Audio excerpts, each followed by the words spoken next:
So, Caitlin Clark and Kate Martin, obviously teammates in Iowa, and Kate Martin is, for being honest, one of the 4 or 5 biggest names in the entire WNBA. Kate Martin is huge. And yesterday, she was talking about, basically, the WNBA players shouldn't feel sorry about getting what they deserve. That they should not feel sorry about that, and that even though players in the past previously didn't get these things, that the modern players should feel sorry about it.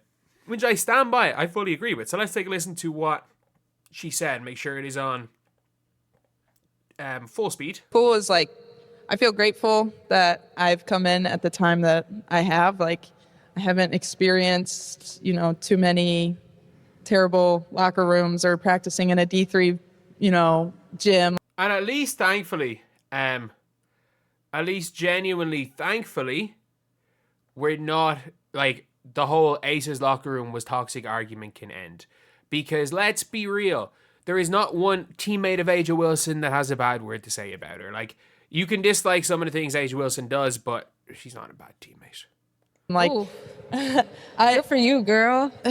Like, that's good. You shouldn't have to. And like, you know what? Like, I'm not gonna say sorry either. Like, I am thankful for that. Like, she shouldn't say sorry, and that's a good thing. Is like they wanted Caitlin Clark to apologize for some stuff where it's like that Iowa team is a big reason. Well, sorry, it's not a big reason why the Aces have their facility, and it's not a big reason why the Valkyries. But that Iowa team is a big reason for them damn charter flights. We can be honest here; it's a big reason for them charter flights. No, you shouldn't say sorry. But here's the thing, also, is like it wasn't your fault.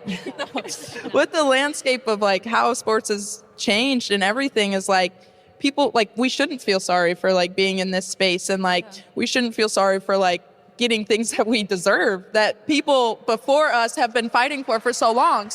And that's one of the things I never understood it in the WNBA, the way they literally, like, the players fought so long to get to the point that the league is at right now, and they basically, like, the players fought so long to get to the point that, like, where the league's at right now, but it took a certain crop of players to really push it to that. Yes, the Aces did a great job. Yes, the Liberty did the Liberty keep saying they're going to do a good job. They're doing a good job promoting their players. Yes, the Storm and Mercury had really good practice facilities. So it was going that way. Whereas now it's going to be the case where in 3 years' time, it's going to only be the Sun. Not, it's 3 out of 12 teams that are doing really well. Now it's 11 of 12 teams are going to give them it. And yeah, there were some organizations that were doing well otherwise. There genuinely was.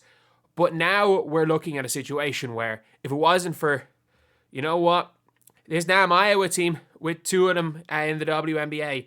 And, like, yeah, you can say, there were others too. Yeah, but like 90% of it is that damn Iowa team. But anyway, let's take a listen. But the players, they're just unhappy. They're not only that they're like, they've got the outcome they always wanted, but they're unhappy because they wanted that outcome to be through a UConn player. They wanted that outcome to be through a South Carolina player. And to be honest, even when we're talking about the entire rookie class, it's not all equal, obviously. We're looking at, in the rookie class, we're looking at players from Iowa that are pushing it. We're looking at players, Stanford, Cam Brink. We're looking at LSU, Angel Reese, and she went to Maryland before that. So none of these were from the, typical UConn, South Carolina crew that everyone wanted to. The best player in the freaking draft from UConn was Aaliyah Edwards last year. And I like Aaliyah Edwards, but come on.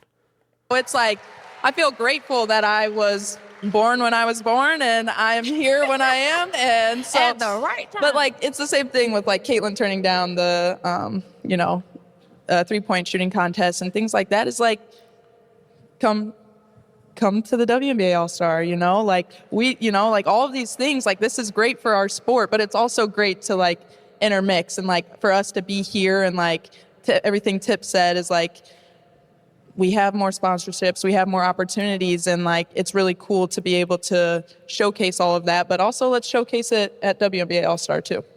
So like that's obviously the big, I said the word like straight out of him, often Kate Martin said it.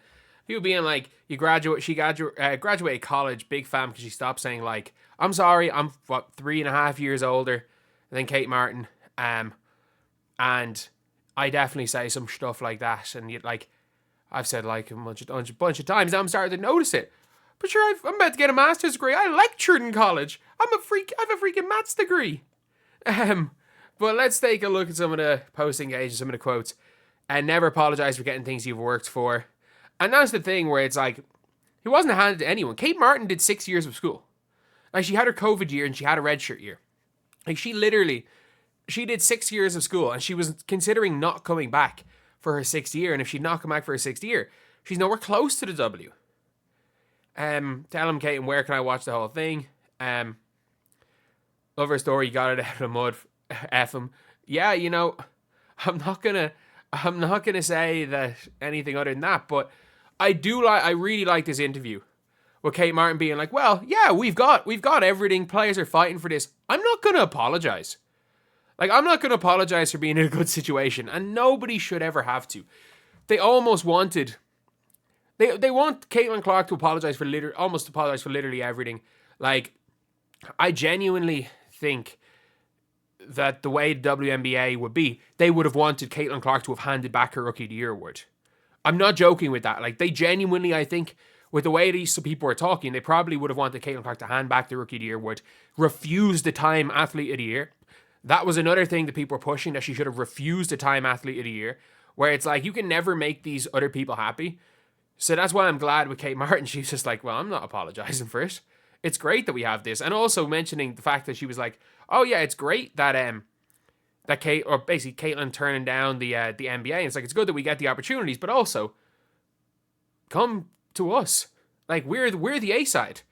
Not like we saw with the All-Star game this year. It's like, the WNBA All-Star game almost had as many viewers as the NBA All-Star game. And you better believe if Caitlin Clark did the 3-point contest, it would have more viewers than NBA All-Star Saturday Night this year. You just know it will. Caitlin Clark in the 3-point contest at WNBA All-Star Weekend will be more viewed than NBA All-Star Saturday Night this year. And that just shows where it's like, people are like, oh, Caitlin Clark can get more exposure in the NBA. Ironically, Steph Curry can get more exposure in the WNBA. Like, obviously not for the totality of their careers and stuff. But at this point in time, Steph Curry going to the WNBA and competing against Caitlin Clark will get more viewers for Steph Curry than, like, that will help out the WNBA 3-point contest. But let's just say an NBA contest without Caitlin Clark versus a WNBA contest without Steph. The WNBA will have more viewers than the NBA one, which is the maddest thing. The WNBA All-Star Game had almost as many viewers as the NBA All-Star Game. Can we just talk about how crazy that is? Yes, the NBA All-Star Game sucks and the WNBA All-Star Game was great, but still, that is crazy. I still can't believe Team USA lost. They lost in the WNBA All-Star Game, and that team then went to win the Olympics. I said it at the time. I said it going into the Olympics that, like, they were way worse than people were saying. Like, that they could lose. And in fairness, they did pull it out. Pulled it out, good win, but like, they definitely could have lost in that Olympics. But yeah, it is great to see where it's like, they want players to apologize. They want these players, like, and basically not apologizing for it is not, like why would they? Like, it's literally like, imagine Anthony Edwards coming out and apologizing because George Mikan didn't get to live a life of luxury.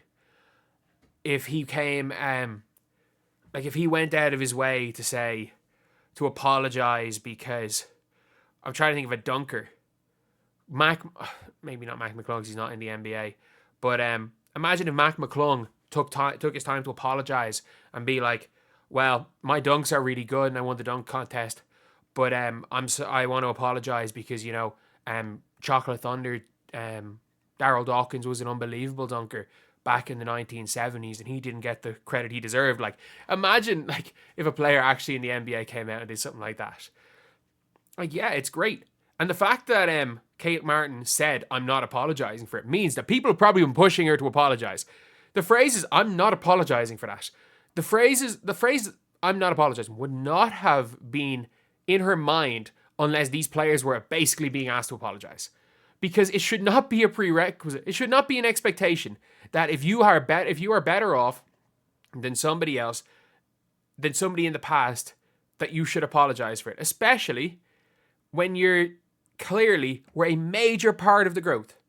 And obviously, look, the girl on the right here, Caitlin Clark, is almost all of it. But we can be honest here. Like, that Iowa team was a big part of the growth. Like, a lot less than people think, but this was part of the growth. Like, the reality is it was realistically all of the it was basically the people that were involved in the Caitlin Clark story. Everyone that made the Caitlin Clark story more interesting was at least partially involved. But yeah, that's the video. Anyway, let me know what you guys think in the comment section below. And as always, thank you guys for watching. Please like, comment, and subscribe.